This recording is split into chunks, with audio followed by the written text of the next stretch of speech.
Habit number 1. Organize tomorrow, today. Imagine I come to you and ask you to play a game with me. You will get 10 questions. If you answer them correctly, you will win money. Each question is worth $1,000.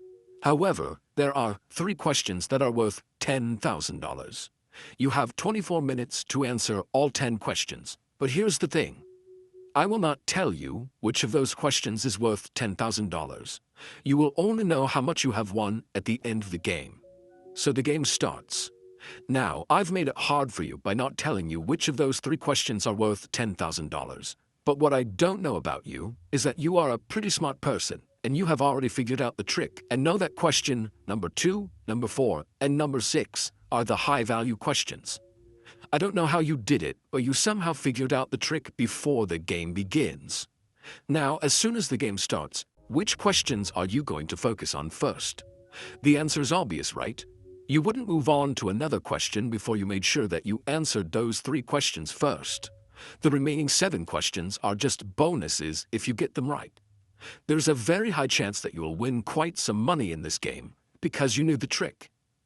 This was a hypothetical game, but what you don't realize is that you are actually playing this game every single day in real life. When your day starts, you get 24 hours and you get a list of tasks you need to work on. Just like in our game, most of those tasks are worth $1,000, and only 2 or 3 are worth $10,000. If you can identify and prioritize those 3 high-value tasks and get them done first, you will gain an unfair advantage, just like you did in that game by prioritizing those high-value questions. In life, the biggest underrated skill is probably the ability to prioritize. Successful people don't get everything done. They don't even get most of their to-do lists done. Their secret is that they have the habit of getting the most important things done. Organizing tomorrow today is a simple habit that can help you prioritize and plan your day more effectively. Here's how it works. Every day before you eat your lunch, you spend 5 minutes planning for tomorrow by asking 2 simple questions. Number 1, what are the 3 most important things I need to get done tomorrow? Number 2, among these 3 important tasks, which one of them must I complete, no matter what? So when you look at your list, it should have 3 tasks on top and 1 highlighted as a must. And finally, several smaller tasks that you also need to complete, but are not your priority. Identifying daily priorities might seem like an insignificant step to take, but doing it the previous night turns your subconscious mind loose while you sleep and frees you from worrying about being unprepared. You wake up with great ideas related to the tasks you hadn't even considered. As you sleep, your brain will automatically start preparing for the successful closing of those loops. This is known as the Zeigarnik effect, which basically means that uncompleted tasks stay both in the conscious and subconscious mind until the task is completed. In other words, the mind doesn't like unfinished business. High-level mathematicians and writers use this method a lot. Before going to bed, they take a few minutes to analyze the problem they are working on or they are stuck on. And then, the mind works all night to close the loop, and they wake up in the morning with great ideas. Another benefit of organizing tomorrow today is that you can go into your next day feeling more prepared and less anxious. In the morning, instead of trying to generate momentum, you will come in with momentum already in place. And when you knock off that first most important task from the list, you will be generating even more momentum. If you are going to apply this habit to your own life and start organizing tomorrow today, then keep these 3 things in mind. Number 1. Don't wait until it is the very last thing in your day to organize for tomorrow. Do it a bit earlier in your day. Before lunch is a great time. Make a rule for yourself to organize tomorrow before you take the first bite. Number 2, for some reason, if you can't work on your important tasks, then at least spend 1 minute on them. This will help you to develop the habit. Number 3, remember, if you don't prioritize, other people will do it for you. You are always working on priorities. The question is, whose priorities are you working on? Yours or somebody else's? Second habit, say no. You've just got home from work, your wife and your son are waiting for you so you can have dinner together. You sit down to eat and your son starts telling you about his day, and that's when your phone shows you a notification. A coworker needs your help to find a document. Do you remember where we left the sales report? He asks. You interrupt your son and start texting your friend. What can you do, you think? You have to help your coworker or he'll be in trouble. While you do that, your family has dinner and now your wife is the only one who knows what happened during your son's school day. I'm sure that if I ask you who's more important to you, your son or your coworker, your answer would be, my son, of course. But what you just did was trade something important for something urgent. Urgent and important are two different things, but very easy to be confused. For example, let's say you're at work trying to finish a report by the end of the day. It's a report you have to submit every day by 6 p.m. While you are busy with the report, suddenly your boss messages you and asks you some urgent questions. If you are like most people, you're going to stop working and answer all the questions your boss is asking until he is satisfied and goes away. Then you will start working on that report. But here's the thing. You already lost momentum and quite some time as well, which means you will probably miss the 6 p.m. deadline and work overtime. Not just that, you are also going to miss the dinner with your family. And then when your partner asks you why you are late, you will start complaining about your job and blame your boss. I know you won't like this, but you are the one to blame, not your boss. You were the one who didn't have the courage to say no to your boss. You were the one who traded something urgent for something important. The right thing to do in this scenario was to explain to your boss that you were working against an important deadline and you would get back to him once you were done. Urgent things come up all the time. When you say yes to one urgent thing, you're saying no to another important thing. Just like when you said yes to your boss, you said no to your own work and to your family. I know saying no is hard. It is uncomfortable and we've not been used to doing it, especially when the person is somewhat above us. But without it, life becomes impossible to handle. I once heard a story about a retired athlete who was always eager to help people. For years, he would help anyone in any way he could, to the point he was more burned out than he had ever been before retirement. And he was spending less and less time at home with his family. So he made a very simple change. He placed a picture of his wife and kids on his desk next to his phone. Every time a call came in, he would stop for a moment and think about what he was really saying yes and no to. He didn't stop helping others, but he became more selective about his actions. So remember, when you say yes to something, you're saying no to many other things. You're always choosing. Choose wisely. Put a sticky note on your computer if you have to. Do whatever you need to do, but make saying no a daily habit. I don't want to sound like I've mastered these habits and I'm here to teach you. No, I am still struggling. I am still catching myself reading an email on my phone while my daughter's trying to talk to me. I am still missing dinners because I forgot to say no. The important thing is that compared to yesterday, I am a little bit better today at saying no. And that is what matters.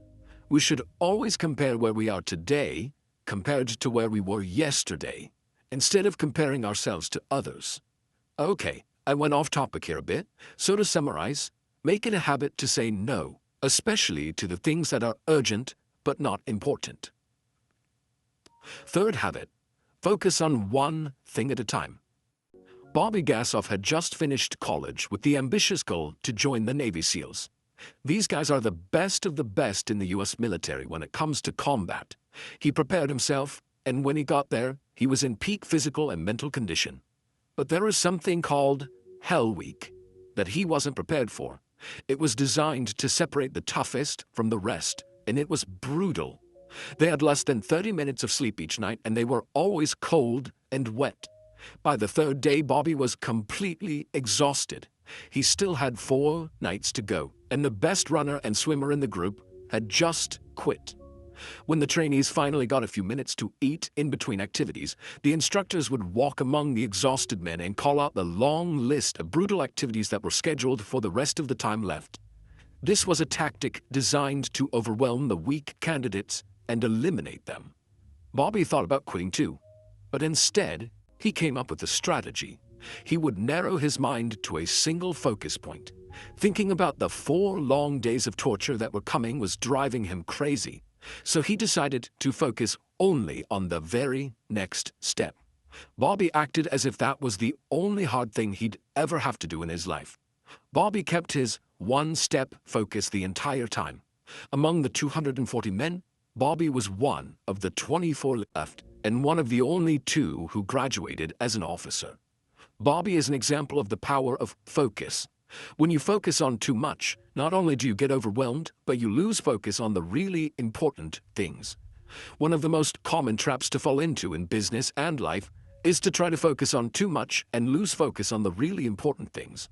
Doing so not only causes underperformance, but also has a tremendous negative impact on your confidence. Simply look at your own life. How much information do you have access to on an average day? Technology is amazing, but humankind is still learning how to deal with it. Technology gives us the ability to receive more information, but it doesn't teach us how to prioritize that information and deal with it. So you have a full email inbox, several texts to reply to, courses you need to take to improve at work, and networking events to attend, and you still need to find time for your loved ones. Which one of these are you going to focus on? Here is what is certainly going to happen if you focus on too many things. You will not feel fulfilled. You will always be busy but not productive. There's a big difference between busy and productive. Busy people are like a fire that produces so much smoke but very little heat. On the other hand, productive people are like intense fire with no smoke. Busy people are very good at producing a huge cloud of smoke. They are always talking on the phone, they are always running from one meeting to another one, and they are always working overtime. There is so much smoke that when you are looking from the side, you assume that there is a huge fire going on there. But in reality, there is no fire. There is no heat. It's just smoke. The person is just busy and not productive at all. So to summarize habit number 3, if you want to feel fulfilled and productive, don't focus on too many things. Focus on the single most important thing. Try to apply it to all aspects of your life. For example, apply the same principle to this video and pick only one habit and work on that instead of focusing on all 3. Now, either when you are establishing one of these habits or any other habit, there will come a day when you will hit a wall. Maybe on day 3 or on day 13. There will come a day you will not feel like exercising. You will feel stressed and you will be tempted to ruin your progress. Building new habit is never easy. But luckily, I have quite practical tips for you that you can use for any kind of habit. So here it is. A lot of books say that it takes us 21 days to build a new habit. But that's not correct. The reason is simple. Your habits are in a constant state of formation. You are constantly making them stronger or weaker based on how much attention you're giving them each day. If you're trying to add a new habit to your daily routine or replace a bad one with something else, you must understand the 3 phases of habit formation. The first phase is called the honeymoon. This usually starts when you're inspired by something cool like a book, conference, podcast, or an idea of having 6-pack abs. The first few days I'll feel easy and you'll say to yourself, "Oh yeah, I can do this. I am ready for the challenge." Unfortunately, the honeymoon phase doesn't last forever. On day 3 or on day 8, you start facing the obstacles. This is where the second phase, the struggle phase, starts. This is the point where "I can do this" turns into "this is harder than I thought," or "is it really going to matter if I miss a day?" You start battling between your new habits and old habits.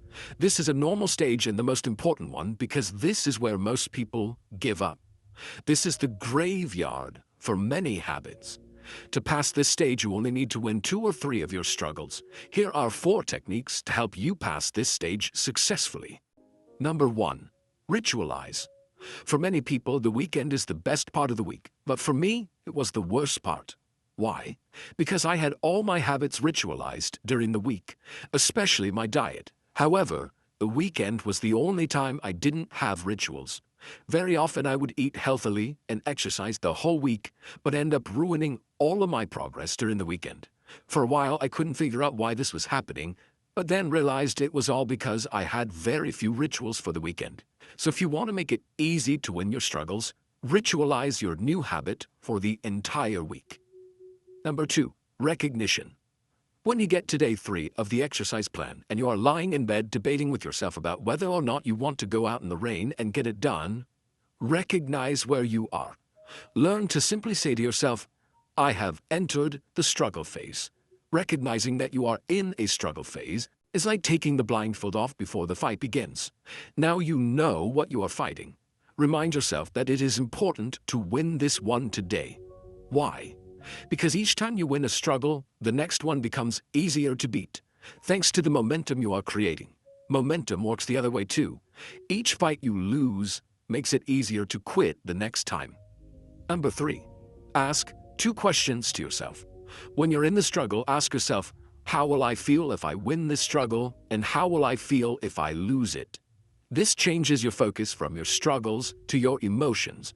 As you do that, focus on the good feelings like hope, optimism, and pride instead of the negative ones associated with losing.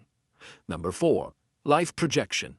Visualize how your life will be in 5 years if you do not make the desired change and consistently win your struggles. What will your life be like 5 years from now if you keep on following the same diet? If you don't exercise, if you don't quit smoking? Be honest with yourself. Create a detailed projection and imagine how you would be feeling then. Now do the same thing, but if you succeed, what will your life be like if everything goes well? This is a powerful exercise that will help you win your struggles. Finally, the last phase is called second nature. At this stage, your desired habit requires very little effort to happen. You feel like you already have won the battle. But don't let your guard down so fast, because there are 3 big monsters hiding behind the bushes, ready to attack. Number 1. Discouragement monster.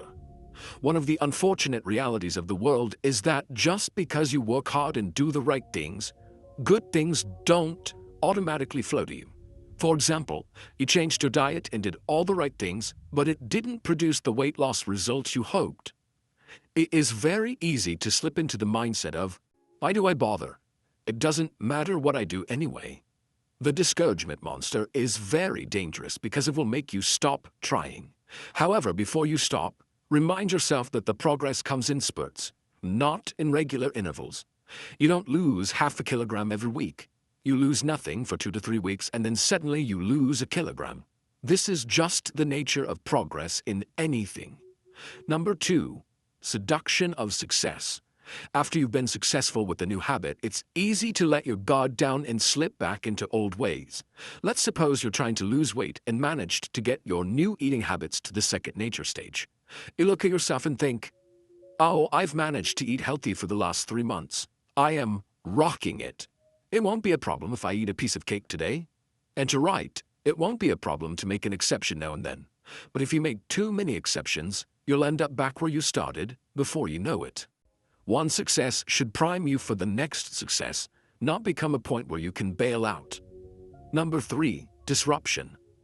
This can come in many forms. You might get sick or go on a long vacation. Whether it is vacation or illness, any break in the routine is a potential danger, and it can take you back to the struggle phase. I have personally found out that it is very important to take it very easy after a disruption. For example, if you were exercising for 1 hour before you got sick, don't push yourself to exercise the same amount after you recover. Take it very easy for a few exercises until you re-establish the habit. Otherwise, you will feel discouraged for not being able to perform at the same level and lose your habit. I will quickly sum up everything we covered in this video. Habit number 1. Organize tomorrow today, and make sure you always complete your 3 high-value tasks first before you move on to the other tasks. Habit number 2. Say no as often as you can during the day, especially to the things that are urgent but not important. Habit number 3. Don't multitask. Learn to laser focus on a single task at a time and on a single goal at a time. If you focus on too many things, you will be busy but not productive. Don't be the guy who produces tons of smoke and very little fire. Finally, we talked about the 3 phases of habit formation and how understanding each phase can help you to win through your struggles when establishing a new habit. If you would like to learn more, check out the book called Organize Tomorrow Today. This video was created based on that book. And if you would like to learn more about habits, then check out the summary of the book called Atomic Habits. You probably see it on your screen right now. Thanks for watching.